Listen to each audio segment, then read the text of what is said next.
Good afternoon, everyone. Welcome to our weekly inspiration. My name is Reverend Leah Alvarado. I'm with New Thought Northern Colorado Center for Spiritual Living. Every Tuesday and Thursday at 12:30 Mountain Time, we come together for some reflection and inspiration. I read a different passage from various New Thought authors and teachers, and we take time to reflect, answer some heart-opening questions, and I will end it with a brief prayer and an affirmation to take you into the rest of your day. So glad that you're with me today. If you want to say hello in the chat, would love to know who's here. I would love to connect with you. Today's topic is allowing pain in, and it's by Mark Nepo in his wonderful book, The Book of Awakening.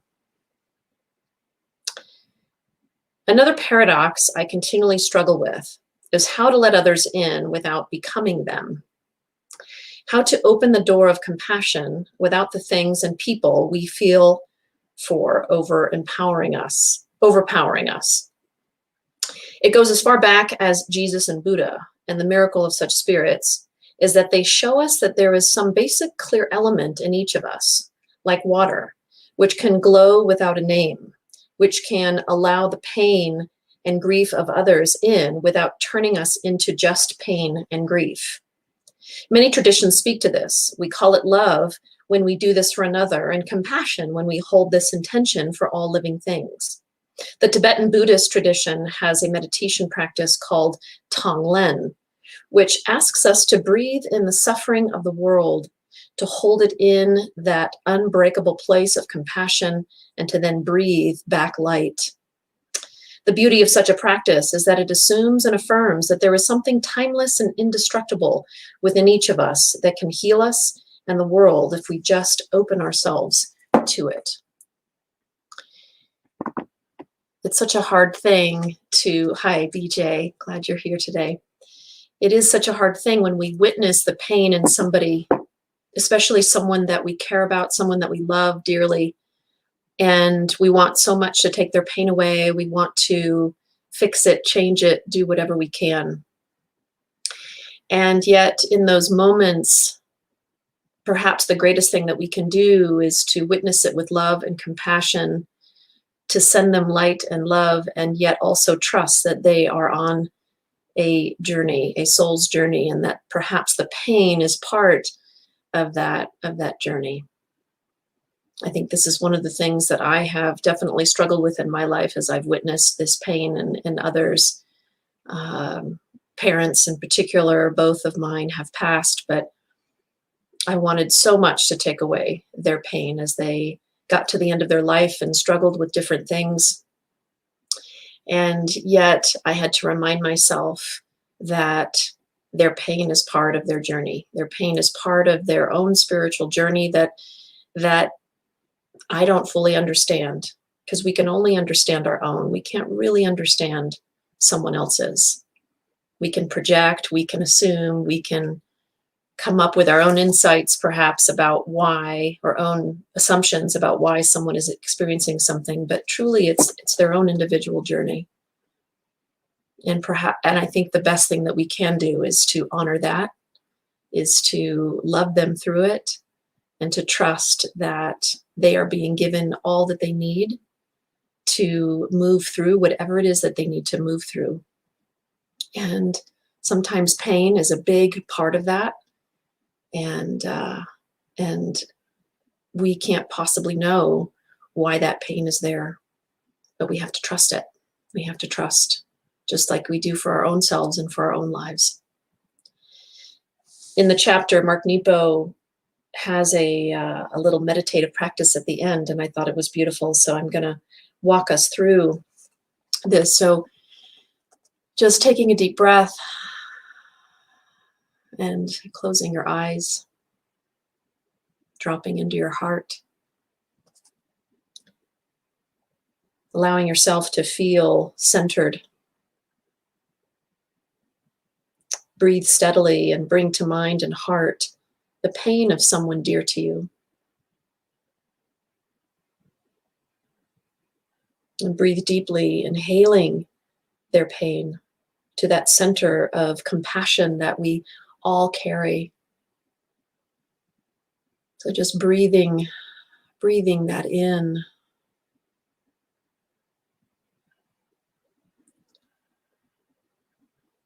And when you feel their pain, you have transformed some part of it by simply breathing it in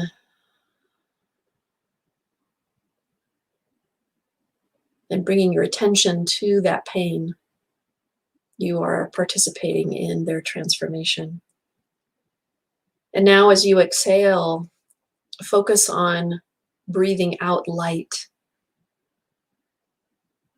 We breathe in their pain and we exhale light. And now I'm going to add to this meditation as you breathe out, as you exhale light. See them surrounded in this light, bathed in this light, transformed by this light. And know that this light goes wherever it needs to go within their bodies, within their lives, supporting them like a healing salve, a healing balm, going wherever it needs to go, in whatever way it needs to happen for them. And so we trust, and we let go, and we allow God to do God's perfect work in their life. Taking a deep breath, exhaling that light, feeling that light. I'm putting our questions in the chat today around this wonderful topic of allowing the pain in. The first question, how often do I notice myself trying to take away someone's pain? How often do you notice that? Now, it might be someone that you're close to, someone in your own life, and it might be a stranger. It might be someone that you see in the news and having that feeling of wanting so much to take it away, to take that pain away. It's hard to, especially those of us who are heart-centered, it's hard to witness the pain of another. Ultimately, we are all connected, and so when we witness that pain, it's only natural that we want to take it away so that they don't have to suffer anymore. The next question, what can I do to shift my desire to change someone's experience and to simply trust and allow? What can we do to shift that moment when we just want to make that change? We want to fix it. We want to do something to transform it in that and have it happen instantaneously.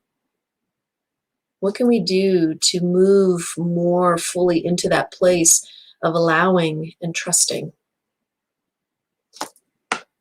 Would love to see any comments in the chat if you would like to share.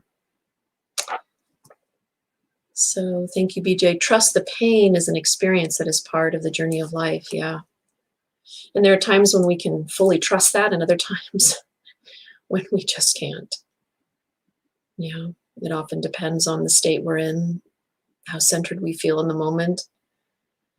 And you know, as humans, I talk about this a lot. As humans, we vacillate a little bit back and forth. That's part of our journey, part of being human. Let go and know that all is well. Yeah. And that's an ongoing practice, isn't it? It's an ongoing spiritual practice. Yep. I'm going to put our affirmation into the chat. And so before I show that, I'm going to take us again into a prayerful space, and then we'll close out with our affirmation. So just taking a deep breath once again, feeling that light and that love and that divine presence that is contained in all things. It is contained in every physical, emotional, mental, spiritual pain that anyone is experiencing. We know that God is right there in all of it, in every breath and every step, in every situation, in every circumstance.